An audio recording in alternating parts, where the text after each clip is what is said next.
할렐루야, 반갑습니다. 촉촉하게 가을비가 내리는 아침입니다. 이 아침에 우리의 마음에도 촉촉한 성령의 단비가 내리기를 원합니다. 오늘 에스라서 6장 가도록 하겠습니다. 6장에 오시면 다리오 왕의 시대를 열어가고 있어요. 자, 에스라서 1장에 오시면 고레스 왕 원년으로 출발을 했죠.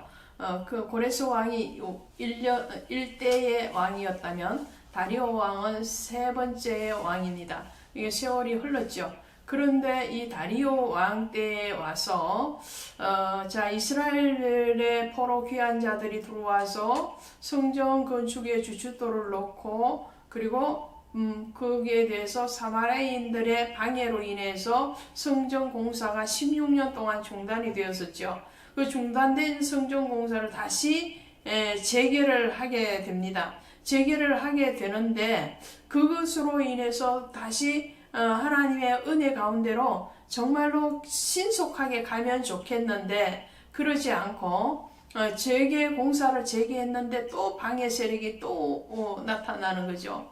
그래서 너희가 어떤 근거로 이 성전을 공사를 하느냐라고 그런 핍박과 곤란한 지경이 오게 되니까 오늘 총독이 다리오 왕에게 편지를 보내죠. 상소를 올리는 거죠. 이 유다인들이 성전 공사를 하는데 이 공사가 합당하다는 근거를 찾아주십시오 라는 거죠. 그래서 다리오 왕이 문서 창고에서 곧 바벨론의 보물을 사둔 보물 정각에서 조사하게 하여, 이렇게 나옵니다. 그래서 문서 창고, 왕실의 어떤 기록에 대해서 비치되어 있던 것들을 다리오 왕이 찾아냅니다. 그 찾아내서 고레스를 통해서 조서가 내려져서 성전 공사가 시작되었다는 것에 대해서 기록을 가지고 오죠. 그것이 6장 3절이에요.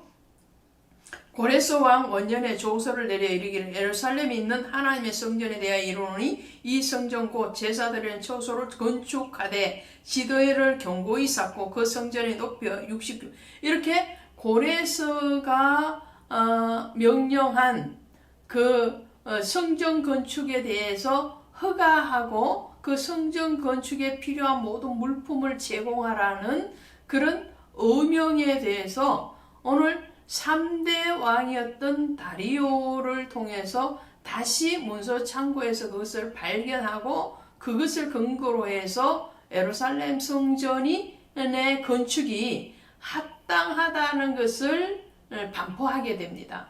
놀라운 일이죠. 왜 그런가 하니까요. 이전에도 말씀을 드렸지만 하나님의 성전을 건축하는데 이방의 나라와 이방의 왕과 이방의 어떤 물품을 하나님은 동원을 하셨다는 거죠. 바벨론 포로로 잡혀가서 70년 있는 동안에 유다 백성들은 모든 것을 상실했잖아요. 예루살렘 성전이 다 파괴되고 훼손되어 있지만 그 성전을 자구책으로 건축할 어떤 능력을 가지고 있지 않습니다.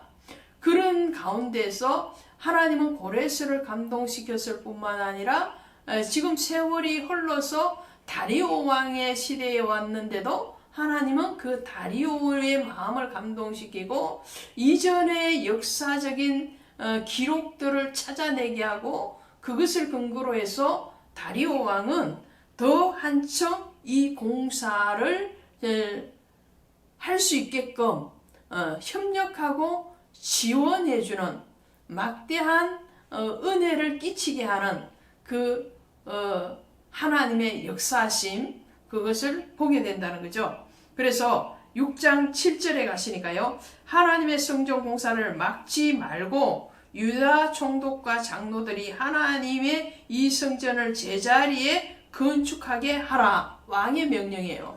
이방 나라의 왕이었던 메데바사의 왕이었던 이 다리오 왕이 오늘 하나님의 성전 공사를 막지 말아라.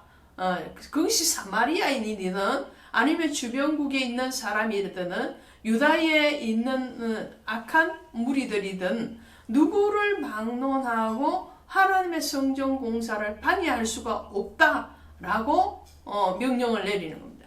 뿐만 아니라 하나님의 공사를 하는데 유다 총독과 장로들이 앞장서서 하나님의 성전이 있던 예루살렘 성전이 세워져 있던 그 자리에 공사를 하라라고 적극적인 건축 명령을 내리는 것을 보게 됩니다. 뿐만 아니라 모든 경비를 내어주라고 그러죠.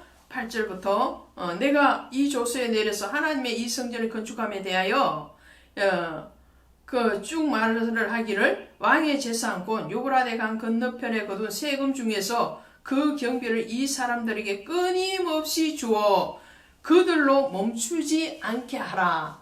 왕의 재산까지도 풀어서 예루살렘 성전을 짓는데 끊임없이 그 공사가 중단되지 않고 흘러갈 수 있도록 지원하라고 말을 하는 겁니다.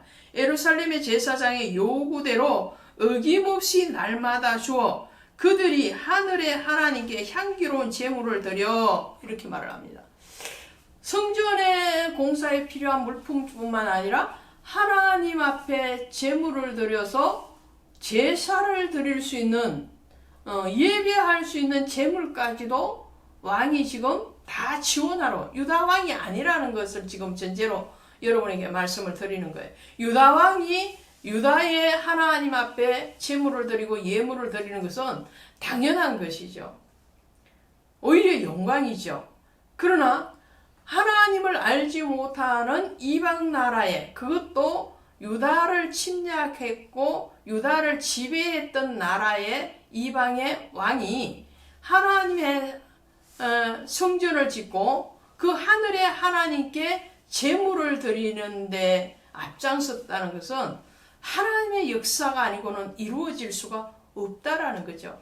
하나님의 일을 행하시기 위해서는 하나님은 때때로 악인도 사용하시고요.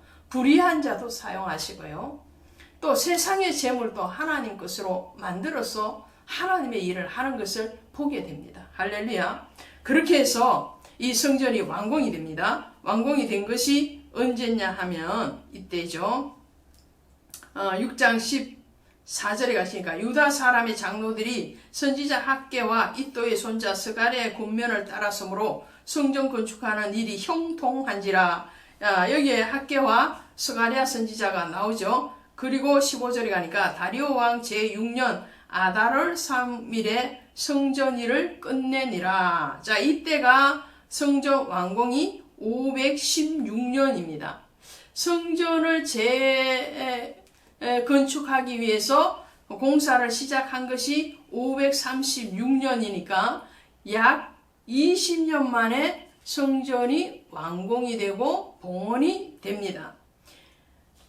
이 봉헌의 시점을 보면요.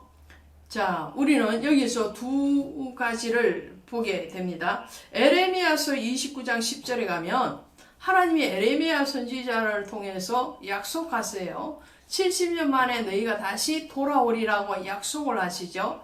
그런데 영적인 포로에서 돌아옴에 대해서는 이 성전 완공 공사를 통해서 우리는 하나님의 약속하심이 육적인 포로에서 돌아오는 70년 만에 돌아오는 해방을 이루었을 뿐만 아니라 영적인 포로에서 돌아오는 것을 하나님은 약속을 성취하고 계시는 것을 보게 되는데요. 예루살렘 성전, 솔로몬 성전이 586년에 파괴가 됩니다. 586년에 파괴가 되어지고 지금 516년에 제2 예루살렘 성전이 완공되어졌거든요.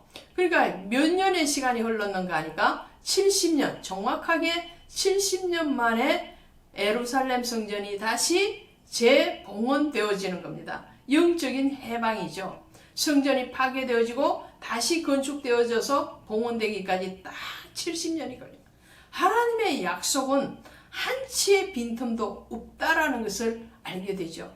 하나님은 육적인 포로에서 죄의 종 노릇하다가 자유함을 받는 그런 육신적인 자유함, 애굽에서 단순히 출애굽하는 단순한 육적인 출애굽이 아니라는 거죠. 영적인 출애굽을 하나님은 원하셨고, 오늘 예루살렘 성전이 재건되어져서 봉헌되는 것을 통해서 하나님은 너희가 육으로 해방과 자유함을 얻었던 그 포로에서 자유함뿐만 아니라 영적으로 다시 하나님을 예배하는 자리, 그 하나님과 교제하고 그 하나님과 동행하는 그 자유함에 대해서 하나님은 약속하시고 계시는 것을 성취하신다는 것을 말씀하고 있습니다.